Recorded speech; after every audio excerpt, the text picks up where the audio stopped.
ह्याच्यामध्ये अनेक एक गोष्टीचं ध्यान आलं. पुढे काम दिलं. पुढे ज्यावेळेस मरीच नावाच्या रावणाच्या मावळ्याकडे गेला आणि एक काम करा म्हणले तुम्ही मामा, आणि तुम्ही हरणाचं रूप घेऊन जावा म्हणले आणि श्रीरामाला भुलून थोडं वनात घेऊन जावा, माझं कार्य साधता येऊ जेणेकरून मी जाऊन सीतेचं हरण करणार आहे. कारण मरीचाने एका गोष्टीत म्हणले कुणाला? श्रीराम. अरे बापरे म्हणले, निस्तोग असं लागलं होतं, म्हणजे मागलं बाणाच्या पाठीमागला पर लागला होता तर 7 समुद्र पलीकडे जाऊन पडलो होतो म्हणले. आणि कशाला नादी लागलास म्हणले त्याच्या. मग आता हे कसं आहे, रागीट आहे रावण, त्यात माझं काम आहे का लागल्यावर मग त्यानं तिथून मारतो म्हणून भेऊन धावत असला मी मारून टाकतो तुला. त्यानं म्हणलं तुझ्या हाताने मारण्यापेक्षा त्याच्या हाताने मेलेले बरं आहे, पण वास्तविक स्वरूपात मी एक बोलावं म्हणून बोलतो म्हणले तुला. अरे साधं आणि सोपं आहे की म्हणले, तू एवढं कशाला कोशिश करतोस म्हणले. श्रीरामाला भुलून मी बाजूला नेतो आणि रामाचं रूप धारण करून सीतेला हरण कर म्हणले. रावणाला सुद्धा अक्कल तेवढी होती. रावणाने म्हणले रामाचं रूप धारण केलो की सीता चोरावं असं माझ्यात राहतच नाही म्हणले. विचार, रामाचं नुसतं रूप जरी धारण केलो तर मग काम संपलं. म्हणजे मग रावण की कॅटेगरी मुझ में नहीं रहेगी बोले, इसलिए तुम जाओ. आलं का लक्षामध्ये? नुसतं रामाचं रूप जरी धारण केलं असतं रावणाने, माझी मजबुरी दांडगी आहे म्हणले, मला रामाच अनंत रूप नाही म्हणजे बक्कळ मायावी आहेस म्हणले रावणा तू. अरे रामाचं रूप धारण करून घे येड्या म्हणले. रामाचं रूप धारण केल्या माझे चोरटेपणाचे स्वभाव आहे, हे क्रूर जे स्वभाव आहे, नास्तिकतेचे स्वभाव आहे, हे माझ्यात राहणारच नाही म्हणले. नाव घेणाऱ्याचं काय काय राहत असेल, काय जात असेल मला सांगा. नुसतं रूप घेणाऱ्याचं, रामाचं रूप धारण केल्यावर श्रीरामच बन जाता आहे. जर नाम घेत असेल त्याचं काय बनतं असेल. आलं का? म्हणून एक लक्षात गेलो, देव म्हणजे देवच असतो. पण एवढं असते,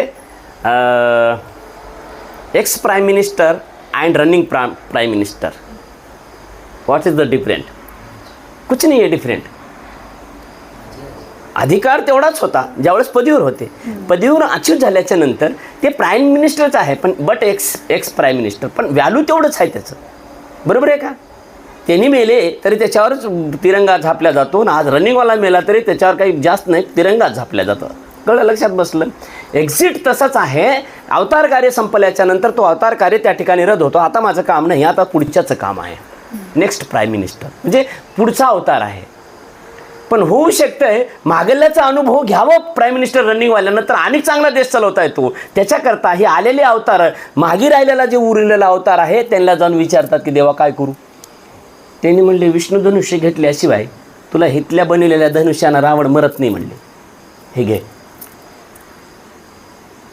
श्रीकृष्णाला सुद्धा म्हणले, महाभारत आहे म्हणले ते माझे शिष्य द्रोणाचार्य, कर्ण, भीष्माचार्य माझे शिष्य आहेत म्हणले. नाही टिकत कृष्णा, सुदर्शन तुझा किती दिवस सांभाळायचा घे. आता काय काय सांभाळलेलं की कुणाला माहिती आहे आणि कुणाकुणाची. पुढे कल्की अवतार झाल्या उशीरच लगेच तुरंत आणून देऊन टाकून दिला. आलं का लक्षामध्ये? म्हणून देवच असतो.